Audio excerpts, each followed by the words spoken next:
আমি তো আর পারতেছি না। আমার মায়েরটা কিন্তু এই যে বড় আছে, সাইজ বেশি একটু, আর আমি যে সেটা আছে। মা, তুমি যে নিয়ে আইসো, একটা কাস্টমার তো দেখি নাইতে। বুঝলাম না, এত পাইকা গেছিস কে? হ্যাঁ, আর পাকবি না যে, তুই তো আমারই মাইয়া।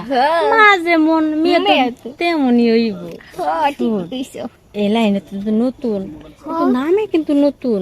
আমি যখন এনে জঙ্গলে ব্যবসা করি, তুই তো ঘরে ব্যবসা করস, কিন্তু জঙ্গলে মানুষ তারা জানে না যে তুই ঘরে ব্যবসা করস। যতই কাস্টমার হোক, কাস্টমার এরকম আমার মেয়ে কিন্তু একবারে পুরো ভার্জিন, জায়গা কিন্তু টাইট। আর যখন তোর খেলতে যাইবো, 2 পা সিপিটা ধরিয়া টাইট করে থাকবি। ঠিক আছে আম্মা গো, কি ব্যাপার? আম্মা, আপনার আইছে একটা কাস্টমার অনেকক্ষণ পরে। এটা আমার মাইয়া। ও, তা আপনার আম্মা, মেয়ে- সোনার বাংলা ভার্সিটিতে পড়াশোনা করতে। ও, তা হ্যাঁ আমার এমনি চাই চাই দেখতেছে কে? আমি না হয় হ্যাঁ রে ঘুরাই দেখবো, হ্যাঁ আমার ঘুরাই কে? অভ্যাস, মায়ের মতো স্বভাব পাইছি। না, দেখা দুজনেরটা একই তো মনে হইতেছে, একই জলের মাছ তো, বুঝছি। মেয়ে বলে আমার কথা না, আমি তো এই মেয়ে নিয়ে গর্ববোধ করি যে আমার মাইয়া মানুষের কলা খায়। হ্যাঁ, ওইটা নিলে মনে ঋণ মজা পাইতেন না, আমার লয়ে যান। হ, মেয়ে আমার পুরো পাল পাক না। ঠিকই আছে।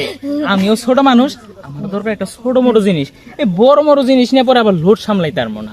আমি তো এই কথা কই, কারণ আমার সাগরটা হচ্ছে বড়, ছোট জিনিস মনে করে খাওয়া পাবো না, মজাও লাগবো না।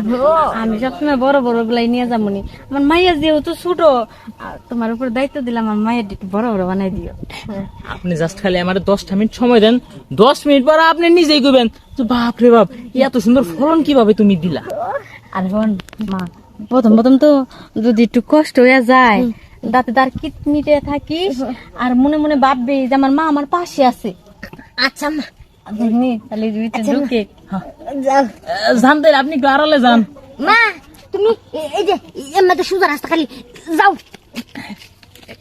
তুমি কিন্তু অনেক বড় একটা উপকার করছো। তোমার আম্মাকে খেতে দিয়া ভালোই করছো। তোমার আম্মার সামনে তো কইরা তো মজা পাইতাম না। আরে মার সামনে তো কোনোদিন শুনছো কেউ করতে? আচ্ছা নো, তোমার আম্মারে 10 মিনিট সময় নিছি তোমার আম্মুতে, 10 মিনিটের ভিতরে তোমার ফলন তৈরি করবো। আহো এদিকে আহো। কই যাবো? আরে, এই গাছেই হ, শুনো, এই গাছটাই তো আরাম পাইবো, বুঝলেন নাকি?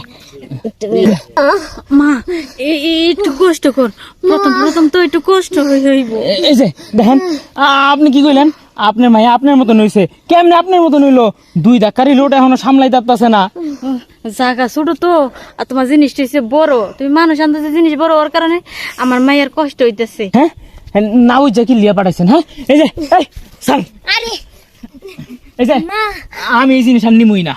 এই জিনিস আমার লোড না গুলাই তারপর এই জিনিস আমি আর নিমুই না। দেখো, আমি একটা কথা কই, মায়ের লুট কুলাবার পারে তাতে গেছে, মা তো আছি, আমি লুট কুলাম, কারণ আমি তোমার থেকে বড় বড় জিনিসের লুট নেই। হ্যাঁ, এই কথা কইই তো আপনি মায়েরে পাঠাইছিলেন যে কোনো ব্যাপারই না, আমার মতনই পুরো সেম টু সেম। যাওয়ার পরে তো দেখলাম 2 ধাক্কার আগে মা কয়ে সিল্লাম দিয়ে শুরু করছে, কারণ আপনি ধাক্কা দিতে যাইবেলা আবার আপনি আমার মাইয়ারে টেক্কা নিয়ে আহেননি। আরে না, আরে অভিজ্ঞতা সম্পন্ন লোক, আর মাইয়ে তো এই লাইনে নতুন। আচ্ছা আমার এক মা কাম হলে করেন। পুরানা, এই যে আমি নতুন। হ্যাঁ, আপনি রেতেলে এখন আবার শুরু করি। তুমি তোমার আম্মার পিছে খাড়াও, আর একটু সুন্দর করে ধরো। সিল্লাম দিলে যাতে আবার দূরে না লাগে, কাছেই থাওয়াই লেগে। না, তারপরে কি কেমন একটা না, না, মা। সিলানি দিব না, মা। পাকনামি করিস না, চুপ কর। তোর তোমার- জায়গাটা যেহেতু ছোট, তুই নিজের হাতের একটা আঙ্গুল দিয়া জায়গাতে দিয়ে দিয়া বড় বানা গা, যা।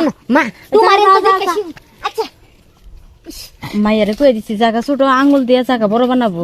হ্যাঁ, নাও, তুমি আমার লগে কাম করো। আচ্ছা নো তাইলে